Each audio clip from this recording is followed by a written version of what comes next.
So I bought this book called Oshikatsu Eigo.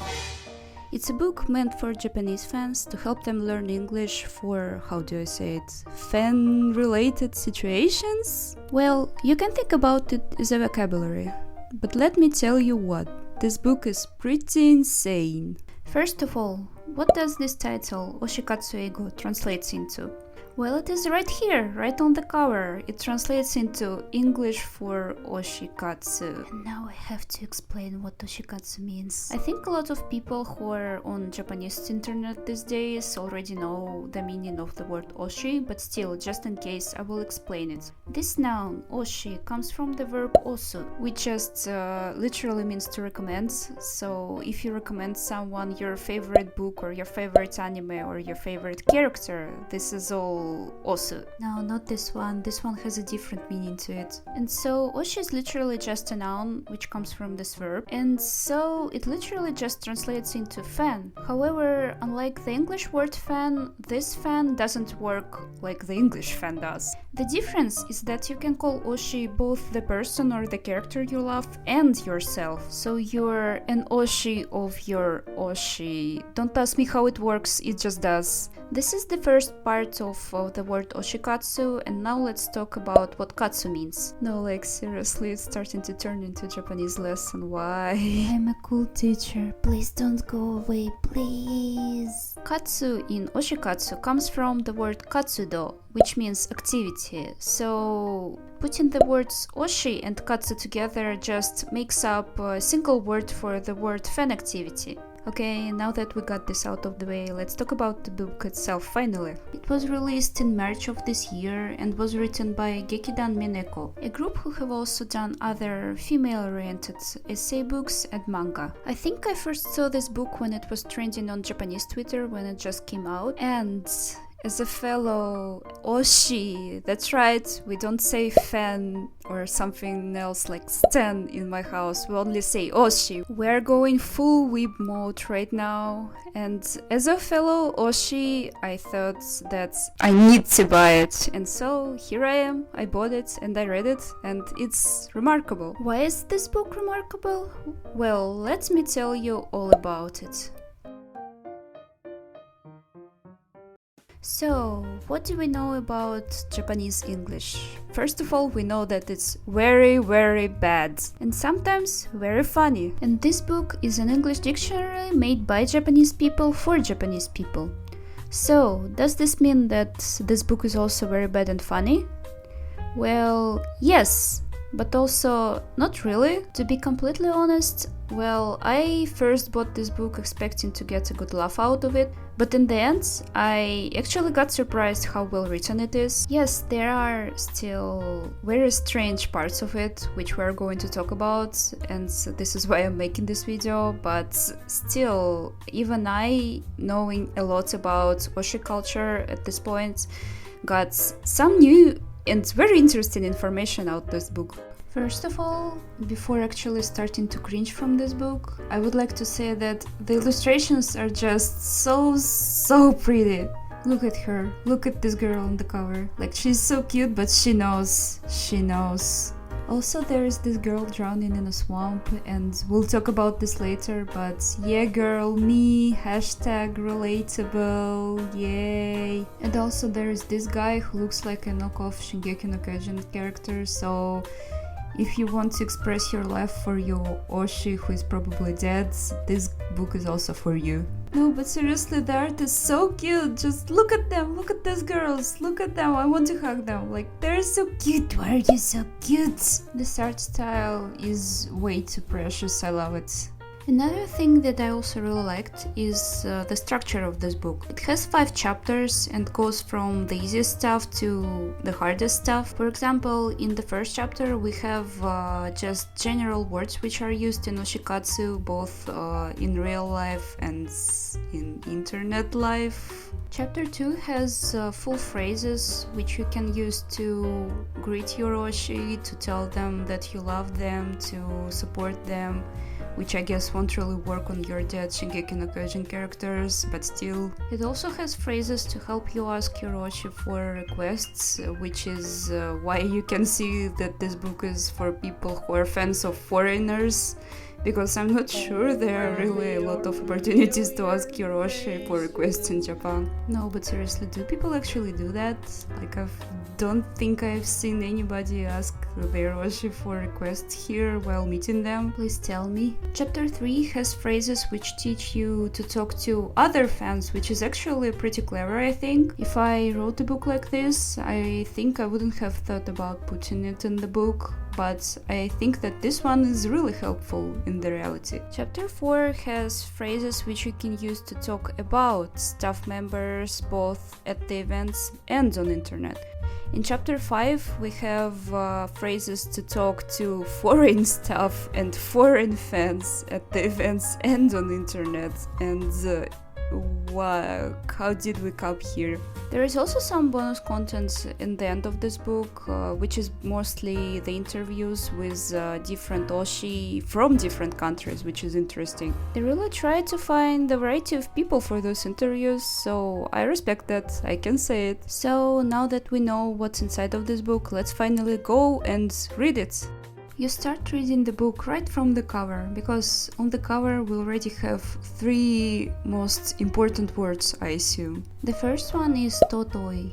As it says here, precious. Well, the translation is right, and also this word is in the highest level of Nihongo no Ryokushiken. See, you need to be really smart to be a fan of someone in Japan. Oshikatsu is not for dummies, no. No, but seriously, I've seen dude bros on the internet being like, oh, what the hell is this kanji? Where did it come from? I have never seen it. Why is it in the highest level of Nihongo no Ryokushiken? Well, maybe it's in the highest level of this exam because you need to know it. And at the same time, the fans of different characters and idols and such stuff are like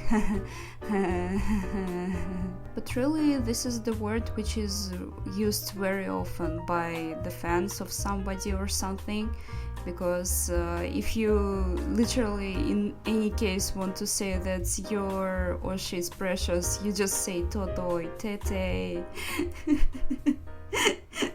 I've said tete and it sounds like titi or something like that. The second one is oshi. We already talked about this one. And the last one is numa, and here it says obsession, and this word means obsession, but literally it just means a swamp. So the girl who was drowning in a swamp before that on this illustration, yeah, this one, yeah, that's her. Yes, Japanese people also literally just say that when they are obsessed with something, they drown in a swamp. That's it. So they're just like us. And then we open the book itself and start learning other words. Dan oshi, geki oshi, sai oshi. I think it's ironically good to learn this one because a lot of people in English-speaking fandoms already use the word sai oshi. So knowing this word, you could show people how cultured you are. This section, just in general, has other words related to fandoms.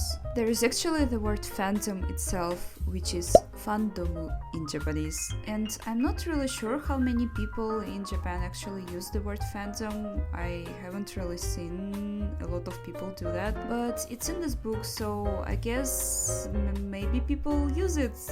Just I'm stupid and I haven't seen it a lot. I'm gonna mention some other words separately, which I think are pretty cool to know. Here we have nijigen, sanjigen, 2.5 jigen. We know what 2 and 3D are, but also nitengo jigen literally means what it means. Something or someone between 2D and 3D. Mostly this refers to stage plays or butai actors, who are real people but they portray 2D characters. So if you see 2.5D in someone's bio on Twitter, that is what they probably like. So the next one is goiryoku, no goiryoku, because it's a popular thing for Japanese people to say goiryoku kanai when their oshi is so cute and they are at loss of words. Here, it even says it in the description. Goiryoku ga tarinai. See, they encourage us to be stupid.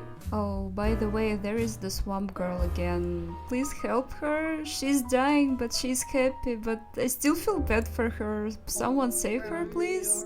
Are you wondering how can you pronounce uwu in a conversation? Fear nothing, Japanese language has a whole new word for it. Moeru. I honestly never thought about the word moeru as uwu, but to be honest, that's about right. Am I even pronouncing uwu correctly? I don't even know at this point. By the way, the famous moe archetype, yeah, that one, the one with big boobs and always falling down, yeah, this one also comes from this verb. Now look at this abomination, look at it, rebechi. It's a great example of how Japanese people like taking two different words, putting them together and tada, there is a new one. Why do you do that? Why? In this one, they took the word reberu and the word chigao and made a fusion between them. Honestly, every time I see such words, I feel like I'm losing my brain cells. The next one is gachikoi or ryako, and it's good to know, I think, because enough foreign people already use it too. When you're seriously in love with your oshi, then you are a gachikoi fan. It also comes from two words being put together, gachi and koi, obviously. On a related note, there is Yumi Joshi. I think most of people know this one already, but still, if you ship yourself with a 2D character, that's Yumi Joshi. A girl of the dreams, literally. And for guys, it's Yumi Danshi accordingly. Nowadays, Yumi Joshi culture has become so huge, so if in my childhood shipping yourself with a Naruto character was considered to be cringe, now is finally time to do it. Don't let your dreams be dreams. You get it, pun intended. Here we have Koshiki. Koshiki is a word you may see in the name or description of any official social media account, because that's what it is. Official. I think that this word is also getting popular in English-speaking fandoms. I have seen some people address official accounts on Twitter as Koshiki in English too. Because, let's be real, there is no good word equivalent for it in English, so why not steal a Japanese word? Let's be like Japanese people who take words from English all the time, an eye for an eye, so to speak. The next one is Nui, which you may have seen a lot already too. Nui is short for Nuigurumi. That's what a lot of people call those cute merch plushies. Yeah, those ones. Fun fact, by the way, Japanese people started calling their plushies inochi, which literally translates as life. But here, the more likely translation is living creatures. They're calling their nui microorganisms, basically, because it's just fun to believe that they are alive. That's so cute, to be honest. The following is kapringu, your favorite ship. I think it's clear that kapringu is just coupling, but in Japanese pronunciation. I was actually wondering why they have kapringu here, but don't have oshikapu, a word you use for your favorite ship. So here you go, I'm teaching you this word too. This one is important. Netabare, spoilers. This word is useful because you can search up spoilers from Japanese fandoms using it, or on the other hand, use it to avoid the spoilers. Just use your favorite search tool for it, and yeah, see, that's very convenient. And now, let's go to the scary words. Gacha. Well, everyone knows it, but there is also a scarier word, kakin. Those are really bad things. Let's not kakin, everyone. Let's be mukakin. I paid too much money on Mbabage at some point of my life and I regret it.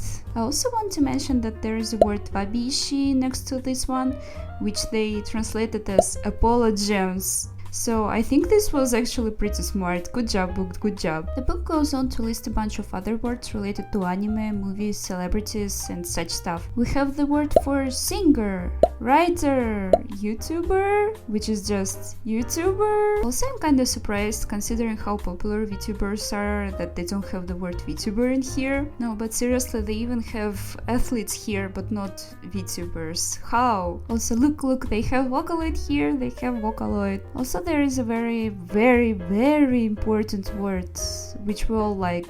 Niji Sosaku. Fan arts. I wanted to say that at least Japanese fandoms have their own word for fan arts, but in reality they also just used fanato sometimes. They are cheating even here. I also saw the word jimaku, subtitles, and it reminded me of a conversation I had with my teacher in language school, that Japanese language also had the word subtitle, but for Japanese people it literally means what it means, not the main title but the subtitle. And subtitles for movies are jimaku, so if you call movie subtitles subtitle in front of Japanese people, they won't understand it. I also felt like a complete idiot because I have known the word NG in Japanese for a long time and it's used all the time in Japanese media. And I also knew that it means something not appropriate, but only from this book, I actually learned that NG stands just for no good. I have no idea why I didn't think about it before. I feel like a very dumb person. It was so simple all this time. There are also side notes in a couple of places, and this particular made me laugh. It starts normally and talks about how a lot of Japanese words like seiyu and dojin are used in English-speaking fandoms too. But then they start talking about the word isekai used in English, and I cannot believe they unironically wrote the phrase get isekai in this book. The last sentence says that maybe the day when the word isekai will appear in English dictionaries is coming soon, and please don't. I'm begging you, please don't. Anyway, now is the pain. The lottery terminology. Japan makes you take part in the lotteries all the time to participate in almost any events and concerts. And then the second round of lotteries to get assigned a random seat in the whole venue. And I tell you what, I'm traumatized. Get your Toussaint away from me, I'm so done losing them. I saw Toussaint only in my dreams. Ikaiseki, Nikaiseki, why does it not go higher here? I had a Sankaiseki recently. I hate lotteries, I hate them so much, go yeah. In the end of this section, there is different terminology for merch and for social media. In the merch section, there is a good word kokan, which you search up on Twitter when you want to exchange some merch. I can teach you another one, joto, which is basically the same thing, but also another word you can search up when you want to exchange, and I think it's neat. Oh, and this one is also pretty famous, I think, but tokuten, and tokuten is special goods you get when you buy tickets or merch where those goods are supposed to be attached. Yeah, that's it. The social media section has good social media slang like bazuru, for example, to go viral. But there is one thing. There is the word instabae, and they translated this as Instagrammable. And well, to be honest, they're actually right. It translates to something like that. Instabae is considered to be a new cool kids lingo, which means a picture which looks like it's supposed to go viral on Instagram. Well, I think you know what I mean. So if you post a pic of you partying your ass out on Instagram or something like that, congrats, you took an Instabae. You're Instagrammable now. It makes me laugh just saying that. I was wondering all this time when will itabag come up, and there is a small section in the end describing what it is. If you still don't know, those huge bags with like thousands of the same badge on it, that's an itabag. By the way, the ita part of the word itabag is the kanji which means pain, and it's said that this kanji is here because itabags are painful to look at because of your love for the character, but honestly, I agree for a different reason. You see this and wonder, 1. Where did you get 1 million copies of the same badge? 2. How much money did you spend on it? You could give this money to me instead? Why all Japanese fans are so wealthy? Like, in foreign fandoms, the wealthiest people are the furries, but here it feels like everyone has 1 million to spare. How? There's also a small section about cheer screenings, which are special screenings where people can cheer and make a lot of noise, and I love them so much, but that's a topic for another time, and I would like to make a separate video about them probably, so wait for it. Ooh. And now that we're done with the word section, as I mentioned before, up next we have the whole phrases section. The phrases are separated into particular situations where you'd use them, and I'd say that they are even more helpful to foreigners than to Japanese people. We start with the phrases you use when you meet your oshi, and it starts pretty decent, but then we get to the cringe stuff like "Adana wo tsukete kudasai?" No, but like, is it even allowed to ask such stuff? It seems kinda cringe and inappropriate. Overall, the phrases are overly cheesy, but you know what? I'm such a big fan of cheesy phrases, so that's basically how I would speak in real life. Besides, yes, it's definitely how a lot of fans speak in real life, so... Also there is... look at her, she's so cute, I can't. There are kinda concerning phrases like 悔しさはあなたをもっと強くする Do you just come up to a man you stan and say, "What doesn't kill you makes you stronger" in his face? I cannot imagine myself doing that because no, this won't make me stronger, this would actually kill me. In the end, there are some templates for Japanese fans on how to write letters to their oshis abroad, and I wish they also gave me such templates for non-Japanese people because honestly, I could use those. All the letters I tried writing in my life were so cringe. Then, as I mentioned before, the next part is about talking to other fans, and dare I say it, that's the most relatable part. Look, here is Oshi ga totoi, we already talked about it. And look, Goreku ga shinda. Gotta love how you can say in Japanese that your vocabulary is dead. They have phrases for actor fans, for anime fans, for K-pop fans. I'll just flip through this section a bit to let you enjoy all the things you can read here. See, yeah, cool, yeah. Are you enjoying it? I really hope so. I saw them talking about CV and was like, finally, my representation, because I'm a sei otaku and finally they gave me at least some food in this book. Also, there is a section with such informative lingo as wakaru, seikai, ryo. They have different variations of the word LOL, like warota or this kanji grass, which Japanese people use instead of LOL on internet. The history is that to laugh in Japanese is warau. People started shortening warau to just W basically. And when you write a bunch of W's like you're laughing a lot, then it looks like grass. So in Japanese fandoms, you don't touch grass, you laugh it out. By the way, another fact I know is that in Chinese internet slang, the same kanji of grass means something like fuck. So yeah, don't mess this one up. By the way, there are also other LOLs in Japanese slang which are not here. For example, tsubo is when you find something particularly funny to you, or ukeru when you thought that the joke was good, basically. We also have some relatable stuff here. Okane nara dasu. Aren't this we all? Ryoseki atatta. Congrats, girl. I'm not jealous at all. Why is this never me? Why? In the end of this part, they explain some English abbreviations, and when I saw CYA, it only made me think about CIA. Like, you overstep your oshi boundaries and get hunted down by CIA.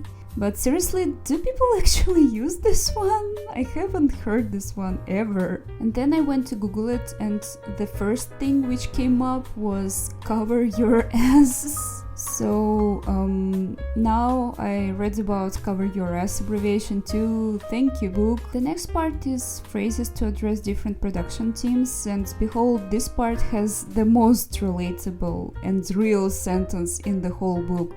Please release the auto battle function. I wasn't expecting this phrase at all, but I'm glad they thought about Mabage gamers so dearly that they decided to put this one in the book. The very last section of the book is phrases to talk to staff and other fans abroad. And there is nothing to note about it really, just generally good phrases, so I will also just flip through this part for a bit. Yeah, see, good stuff. Right.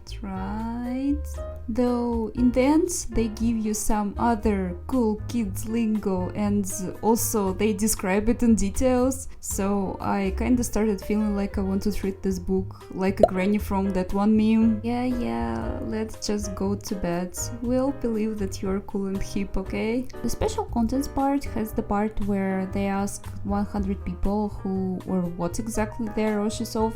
So I'll just put the result here, and again, I'm actually surprised how not many people named VTubers, because I feel like the VTubers are just everywhere right now. Different oshis are answering different questions about their oshikatsu, and ooh, there is someone talking about idol master Saidam, and I like Saidam. They were saying how they went to Finland once because Saidam has World Treasure, a series of songs and endgame events about going to other countries. And this person's oshi, this guy, he was in the Finland batch. It was nice seeing a particular example where I actually recognized what they're talking about. The very last thing I want to note is that on the last page there is a question: what do you need to bring with you when you go abroad for oshikatsu reasons? And this person answered a strong heart. Well, as an oshi living abroad in Japan, I couldn't agree more. Also, you should probably bring a lot of money, just saying. And now we reached the end, so that's it. That's the book. I actually think that for people who are not yet very proficient in Japanese internet slang, this would be ironically a good purchase. It's also a good collection of phrases which may be necessary when you go to events in Japan, and I flipped through most of the book in this video, so if you see some phrases you want to use but can't read Japanese, just go take a screenshot and run it through the Google Kanji scanner. See, I'm caring for you. Also, if you watched the video up to this point, then wow, you're doing such a good job, thank you. And also tell me about your oshis in the comments. I want to know who your oshis are. Tell me who or which character do you like, I really want to know. Anyway, I'm not saying anything, but if you like this video, you can maybe subscribe, because I want to start developing this channel further and make other videos about Japan and Japanese fan culture, which I like. And now here is a poem I wrote for you. Goiryoku ga nai. Bye!